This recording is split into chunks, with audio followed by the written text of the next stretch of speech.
And good afternoon, ladies and gentlemen, and welcome to Gulfstream Park. At this time, we ask that you please rise, remove your caps, and honor America with the playing of our national anthem.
And a hearty good Monday afternoon, everybody, as we set sail from the starting gate on a rare Monday Memorial Day edition of Gulfstream Today. It's great to have you with us at beautiful Gulfstream Park. Keisha Courtney alongside Jason Blewett, a day we remember those men and women who have paid the ultimate sacrifice. And, of course, to the men and women currently serving, stay safe, thank you, and come home soon. Absolutely. Of course, the barbecues are nice, the Memorial Day sales are nice, but we do take a moment to remember the reason for this day. And as Jason said, thank you for your service. All right. Thanks again. Stay safe. And again, come home soon and come out to Gulfstream Park today if you're looking for something to do on this Monday Memorial Day. Got 11 races. We'll settle in. It's not a sprint. It's a marathon on the card, and we've got you covered both as far as the racing action and just enjoying yourselves for a lovely day with family and friends. That's what it's about here, and lots of specials going on in the breezeway and upstairs on floor number 2 at 10 Palms. $29 barbecue buffet upstairs at 10 Palms. You can see it started at noon, so those specials have already kicked off. You still have a few more hours to get in on those. $2 burgers and hot dogs, chips, soda, water. Stock up, get tied on for a great day of racing. I like the sound of that. And of course, as a friendly reminder, we'll run down our little reminders here of business at Gulfstream Park. We are getting ready. How about a nice beachy Latin vibe this coming Friday through September 1st as we have a little twilight racing here at Gulfstream Park. Get social at sunset. First race an hour later than usual. Yes, so don't forget that we will be starting at 2:15 on Fridays. Now that goes through September 1st, as you mentioned. So throughout the summer meet, still lots of good stuff coming up. But so keep an eye out there for that. Live music as well should certainly be a lot of fun vibes here on Friday afternoon. Yeah, no question. Doing these up north at Belmont Park, a younger crowd tended to be out at the races on those Twilight Fridays. And we hope to see you out here every racing day. Keep in mind, with us running today on Memorial Day, we are dark both Tuesday and Wednesday. We're back at it Thursday with a first race post of 1:15 p.m. Now, as far as what's up for grabs today, we've got a couple different pick fives, a super high five, and a gigantic carryover in the Rainbow Six. Now, the pick five, or I should say the super high five, along with the early pick five, gets underway in race number 1 at around 1:15 p.m., give or take a few minutes here and there. Carryover, and it's a good one, Acacia, almost 10 G's. And when you see a carryover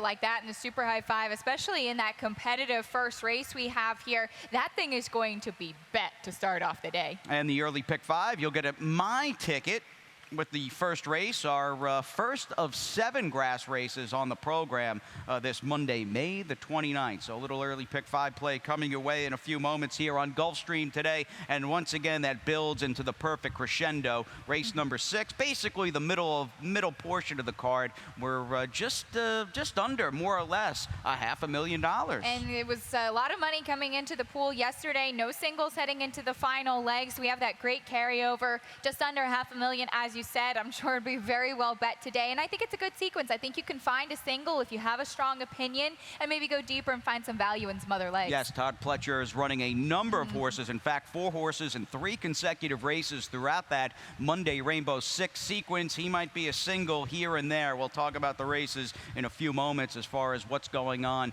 Final 2/3 of the program. And speaking of late in the card, race number 7 will start the late pick 5 on this May the 29th. So let's get right into it, ladies and gentlemen. 56 minutes out or thereabouts for race number 1. And we start the card and the first race at 7.5 furlongs, a $10,000 3-and-up claiming race. Decent crew of 10K claimers. Pretty salty group of older horses, led, I think, by the 2 inside runners who are both 8-year-olds in Obtal and Vetalago. And both those horses, Acacia, are coming out of less than perfect trips. Yes, they are. And I think if you're starting that early pick 5, I think that's when you have to use both of them. I see you actually even used a little bit more coverage than that. I want Dominate as well. I liked his race with what a ride he got from J.M. Rios last time out on May 10th. In fact, he finished slightly in front of the Irish bred, my top selection in the first in Vetalago. But getting back to Obtal at 2.5 to 1 currently for Keith Bourgeois, and you do get leading rider Tyler Gaffleone, 64 wins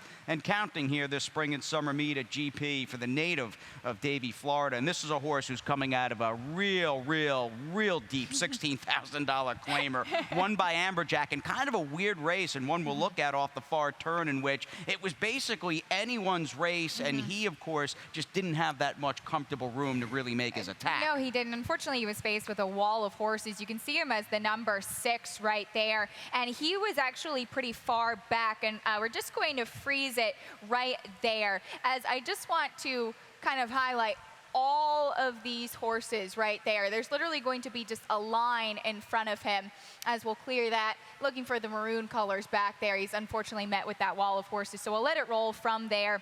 He just has no room to go. He has horse, and it looks like Tyler is trying to get him to go in between horses.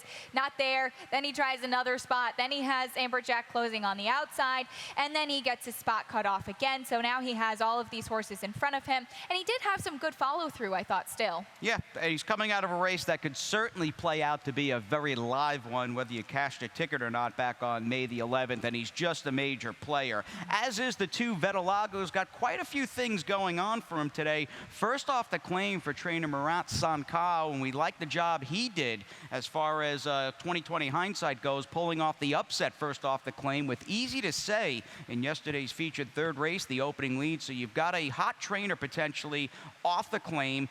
You've got a horse who, in my mind, was compromised in his last start on a speed-friendly turf course on May 10th, and moving from post number 8 to post number 2 seals the deal, because this was a horse who basically was out there in no man's land with a wide chasing trip. He was, and you're right about the speed favoring day, and it's interesting because this is normally a horse that likes to be on or close to the front of the pack, and he actually came off an extended layoff, was in the barn of Fernando Abreu, and he wired the field at a good price, and he followed that up with a really nice finish behind Not Today, who's a very classy horse. Then last time out, I think it might have been the ride a little bit as well. He was not, I think, tactically where he normally needed to be. He was up against it. He was wide.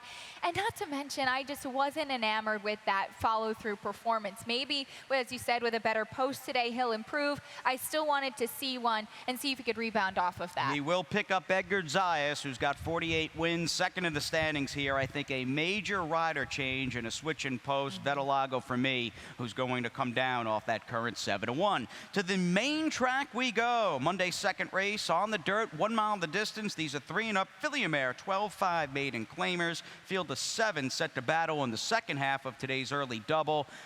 It's hard to really trust anybody in here, because you do have horses like my top pick, the one Audio Chic, who has had 20 career starts, but I do think she's fastest in here early on, and today is the day. Adios Chic on this Memorial Day gets her maiden diploma. Today has to be the day. As you said, she is 0 for 20. I just couldn't put her on top because of that. She's been knocking on the door in a couple starts, and she does have that early speed in the rail post position, which could be key for her, but she's been at this level for quite a few starts, and quite a few, yes, that's putting it lightly. Quite a few. She just hasn't been able to do it just yet. So I did go with Hannah's Dream, who's 0 for 6. Now, last time out, she probably could have gotten that race last time, and she didn't. So, of course, that's the guess play here. But she does have apprentice Abby Medina in the saddle once again. I think she sits just behind Adios Chic in here, and hopefully gets the diploma, as you said. All right, 1-4 for me, 4-7 for Acacia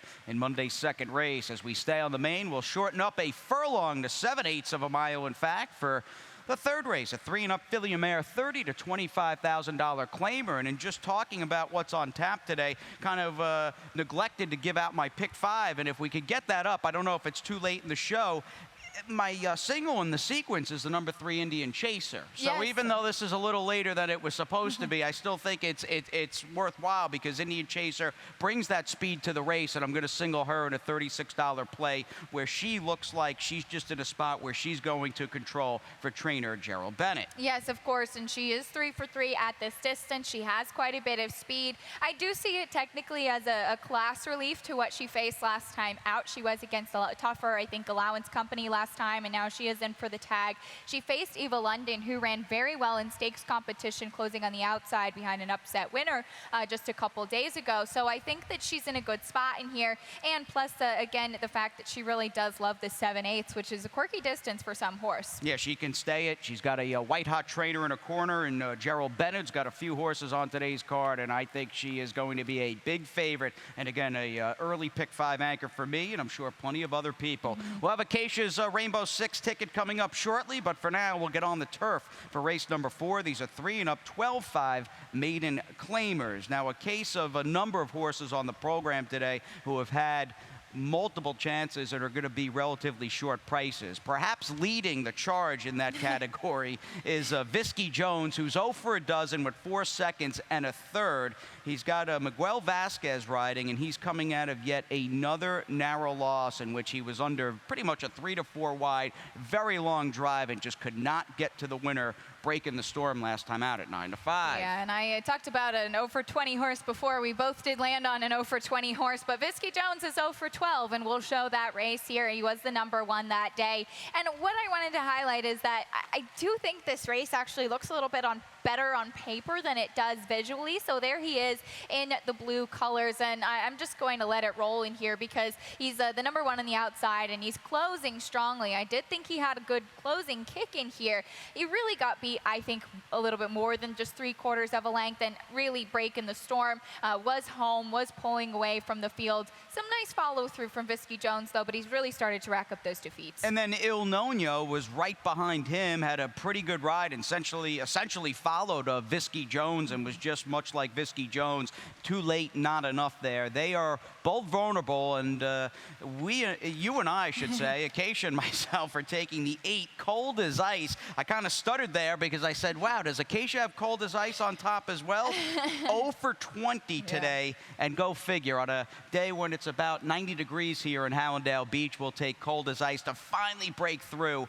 Do you think this horse is maybe a little more tactically inclined than the 5, Visky Jones? Certainly could be. That's been a problem for Visky Jones for several of his starts, is that he is far back, and he's gotten in trouble quite a few times. Last time out, I didn't really think there was much excuse, but cold as ice last time out was improving along the rail. It was a good bid from him. Traffic Express, long time made, and finally got the check last time out. So normally I don't like to take horses coming out of that race because of that, but I just think that cold as ice is in the right field, and you meet many horses with the same kind of scenario, you might get a slightly better price on this one. I think he'll be a better price than Visky Jones, and maybe even Il Nono, who will take that Tyler Gaffleone money for trainer Antonio Sano. So 8-5 for you and I in race number 4. Let's get on to the 5th here. Back on the dirt.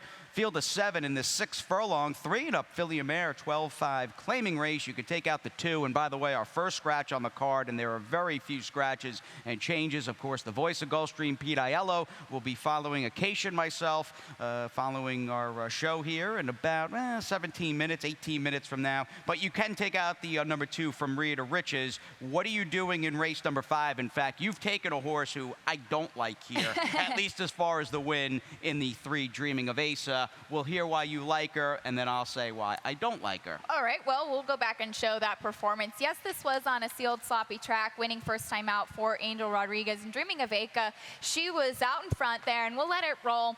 And she ends up holding on to be beaten, or to win just by 3/4 of a length. But she had Winner's Expedition closing, and I think that she was actually maybe a little bit too far out ahead of the rest of the field. So I hope that Miguel Vasquez wrangles her speed a little bit better today. Last time out, she had a 4-length lead at one point. And you could see, even though it was a sloppy track that day, it's not really as bad as we've seen it sometimes. I thought she was game. I thought it was a good performance from her. And I think she meets the right field today for a first start against Winners. Now, she does have first start against Winners, that early speed, and we'll see how that affects her and if anybody else can run Dreaming of Asa down, who I do worry, no matter what the level is for a firster who's cranked up at a short price, I just worry if they've kind of left their race first time out on the track. And she did win back on May 5th. And what really gave me the sort of cause for pause it wasn't even the wet track. It was 8 of 10 races that day on the Gulfstream main were won wire to wire, and she clearly was part of that sample. So I do think she was very much with the flow of the main track back on the day she made her debut. And the more I looked around, I thought she was vulnerable. The 7 Milbra, who you've got second and I've got second, is clearly a threat to hit the exact and try, but she doesn't win either. No, she doesn't. She's just 1 for 22, but she is one that will be coming from off of the pace. Her lone win, she sat a little bit closer to the pace. Since she was claimed and moved into the Aubrey Mirage barn, she certainly had some stronger performances. I think that she's kind of that like one-run type, and we'll see tactically what she does in here. If anybody does decide to go with Dreaming of Aka, she could be one to be picking up the pieces. Now, Bill's Legacy doesn't look all that interesting on paper. She does have trainer Stanley Gold, very good conditioner in her corner, and she's also, as she gets Luca Panici for a second consecutive start, she moves turf to dirt for a trainer who, at least here at GP, has put up some solid numbers and has scored multiple times at some respectable odds. And that was good enough, again, in a race where I just had a little concern with both Dreaming of Asa and the 7 Milbra. I'll take a little bit of a stab here. And it really is just a stab with Bill's Legacy. Try to get her home in race number 5 at a price. And without further ado, it's all about the Rainbow Six. Acacia's play coming up after this quick timeout here on Gulfstream today. At ExpressBet, we celebrate the champions that make horse racing great. That's why we provide more ways to bet from more places than ever. We've built an entire family of brands to give players more of the rewards they deserve, give bettors the information they need to win, and provide a community for horse bettors. Because the best way to support the champions of horse racing is to champion horse racing.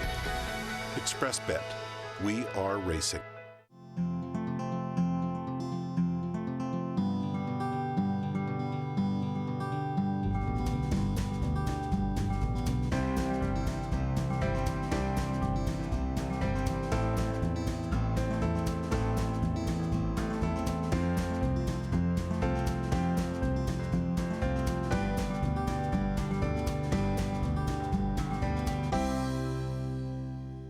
First 5 are down here on Gulfstream today as we welcome you back. A real sunny, bright, and somewhat warm Monday Memorial Day in Hallandale Beach. 11 races on the card. We talked about the first 5, and Acacia's got, well, her Rainbow Six play for you right now. A great carryover today. Going to be 43-20 for me, as I did find a single. I think, of course, that the number 9 in this first leg, Chasing the Dream, is going to be a short price and is the horse to beat. But these are some inconsistent horses to start things off, so I'll have a little bit of coverage.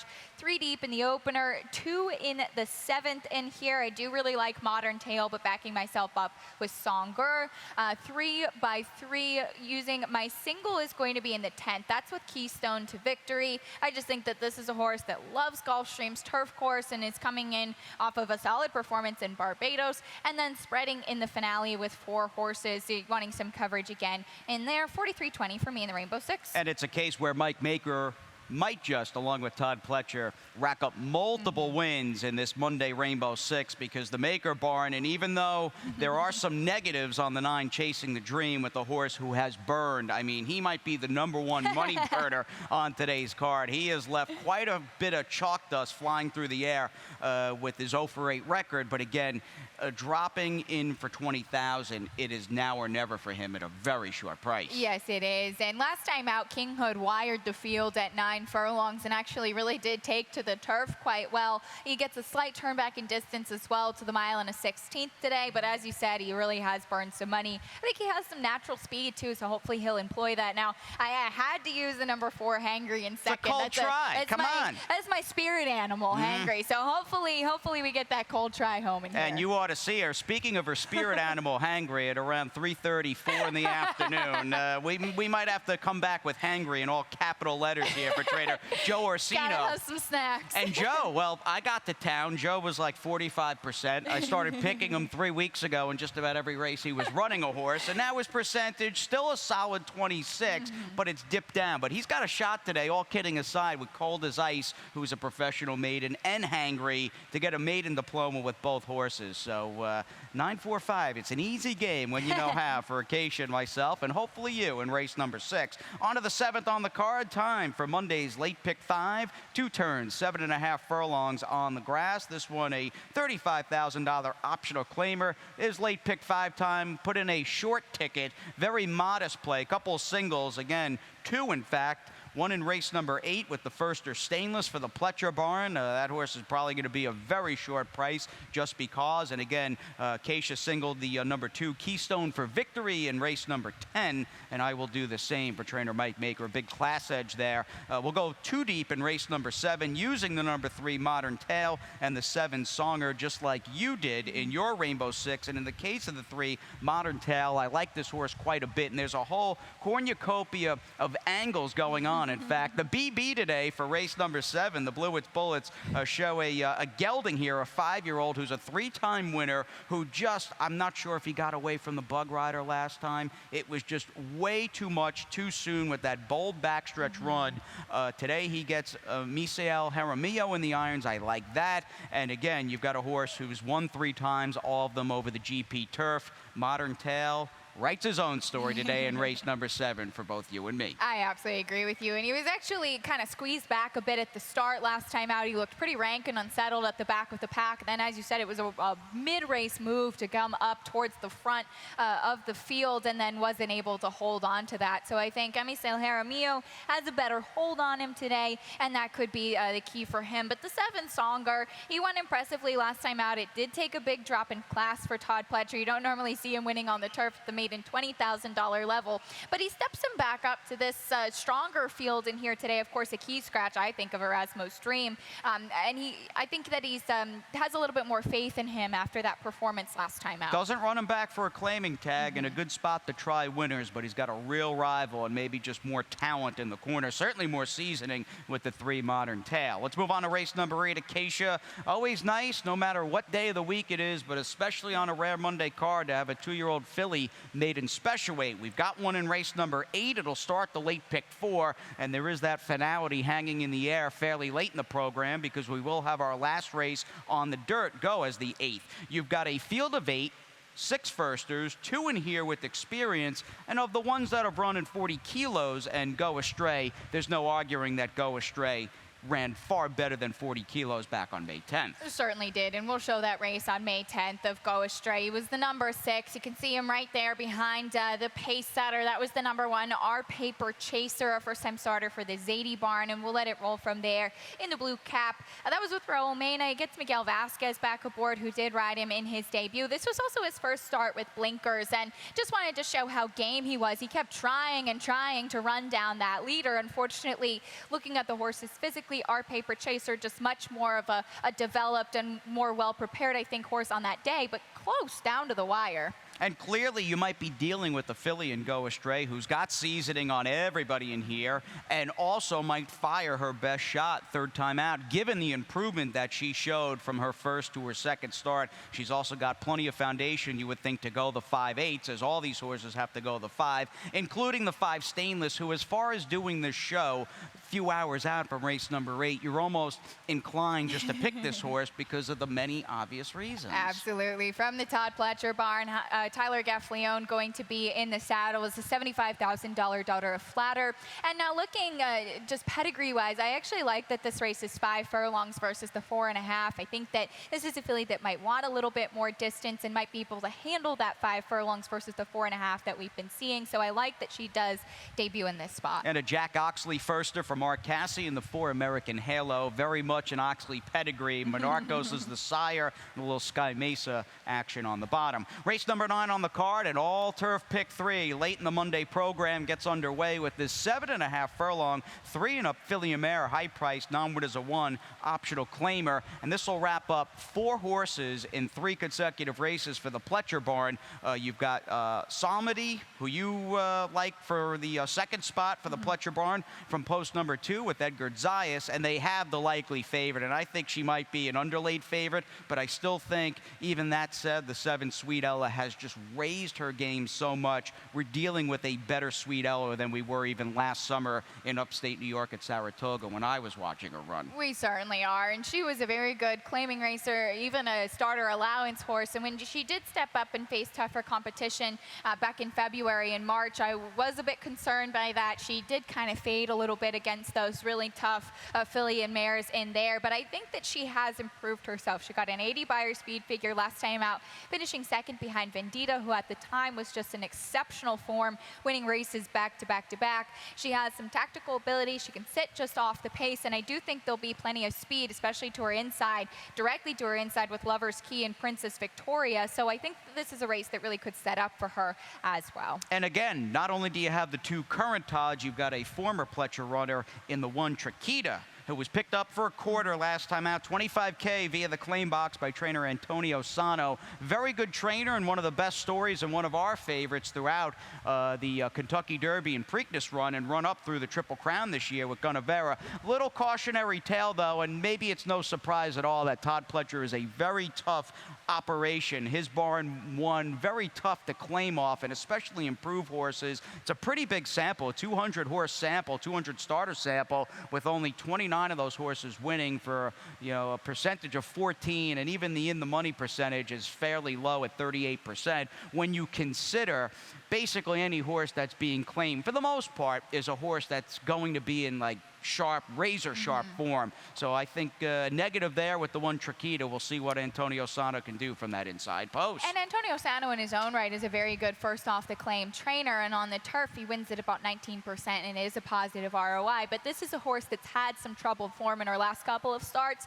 so that I think is one of the biggest questions about her as well. All right, let's move on to the 10th Acacia as we get on to our our 3-and-up, make that a starter handicap, purse of $50,000. We hope you've got your running shoes on today as we go and we stretch out. Longest race on the card by far, 3 turns, 1.5 miles on this Gulfstream Park turf course, and you really get a feel for just how sharp and the vision of trainer Mike Maker in talking about his 2 horses here. Of course, coming into play is also this 1.5 mile distance, and I have a feeling with Mike entering Keystone for Victory in the 1 Ransack, he feels that both of these horses are likely to stay the 12 furlongs. And that really is the biggest thing about this, too. None of the horses in here have run this distance before, but I have to say, I love these long races. I think they're fun to handicap and fun to watch and fun to see horses that can stay that distance. And I do think that Keystone for Victory not only has a trainer that does exceptional work in preparing horses for this distance, but he has the tactical running style that can be conducive to it. And we'll show his win 2 starts back here at Gulfstream. This was back at the end of January before he went and finished 3rd in the Barbados Gold Cup. You'll see him in the Ramsey colors there. He was the number 9. We'll let it roll from there. He won the Claiming Crown Emerald, and granted, he had a perfect trip in the Emerald. Here, he backed that up with a big performance, and I do think he was flattered by the fact that K-Mac, the 2nd place finisher, came back to win. And I just want to freeze right there, because it really looks like these 2 horses are in the better spot, while you do have Keystone for Victory coming on the outside. He was forced to close more in here than he was that previous win. So we'll let it go again. Again, he shipped over to Barbados after that, and he just keeps grinding away. He's very game, and I do think, again, he has the stamina today. Yeah, I think he goes the 12, and maybe as simple as a horse who can run all day and kind of just plod and grind, who also has more talent than the field. And I think they're like you, there's a very good chance the other maker runner, the one Ransack, will show up with a good effort. In fact, his best yet as he tries the 1.5 miles. You've also got a filly in here trying the boys on the outside, the 7 Temple Fur, who you've got capping your super. I left her out of the top 4. Can she make a dent against the boys here? It is a question. I think Diamond Bachelor is going to be one of the main pace setters. I think Ransack has speed. Keystone for Victory won't be far back. Temple Fur, she can handle the distance, I think. She actually ran a pretty solid race. We had Somersault in the Grade 3 Orchid 2-back going 1 mile and 3/8, excuse me. So she has tried a bit further distance. And last time out in the powder break, she just had no pace to run at. Now, as far as the Barbados Cup, have you been down there yet? I have not. I've heard wonderful things. I know Ken Ramsey, a big fan. Yep, and we know Ron Nicoletti is very big in the Barbados. Let's move on to race number 11. Well, of course, we'll have Ron with us all day long out here in our Gulfstream studios. Anyway, 7.5 furlongs as we finish off this 5-day racing week and a memorable Memorial Day here at Gulfstream. A 3-lifetime $10,000 claimer. Inside post for you in the nightcap. It's a given. Who I don't think is a given here. What do you like about her? I don't think it's a given. And if you remember, I did go 4 deep in my Rainbow Six ticket, wanting some coverage in here. But I just really think the class drop is going to be key for this gelding. He gets Edgar Zayas in the saddle. Last time out, he was unsettled early. He tossed his head, as you could see in the short comment. But that was off of a 6-month layoff. Second off the layoff, I think, is good for trainer Jose Pinchin and just spots him well in here. No Color Me Pegasus in the top 3 for you. I like this He's my horse. long shot today, actually. Oh, he's your price? Yeah. What price did Jay make him? Did you happen to notice? Let's take a little look. See, we got a few seconds. 8 to 1. Nice price. I think his last few races have been okay, and he is the kind of horse that can pull a good trip. And I think racing luck paramount in today's 11th race. It's just a field on the turf where you don't have a clear-cut, oh, that's the horse to beat, or that horse is a clear-cut second choice. No, you don't. But I think you do have a clear-cut pace setter, and that's the 7 Weezagone Gray, who we know Ron Nicoletti made quite a bit of money on last summer as a big, big price. But people have kind of been catching on to him lately. They tried taking him off the pace a couple starts. He ran very big, I think, last time, setting the pace. Could hold on for a share. We like those grays, and we certainly like Ron Nicoletti. Weezagone Gray, Ronan's favorite horse currently running here, one of them at Gulfstream Park. We're talking horses all day long from our Gulfstream studios. We'll have a case out in the walking ring and maybe some other places as well. Glad you're with us. Memorial Day here at Gulfstream Park. And next up, track announcer Pete Aiello with that opening set of Scratches and Changes.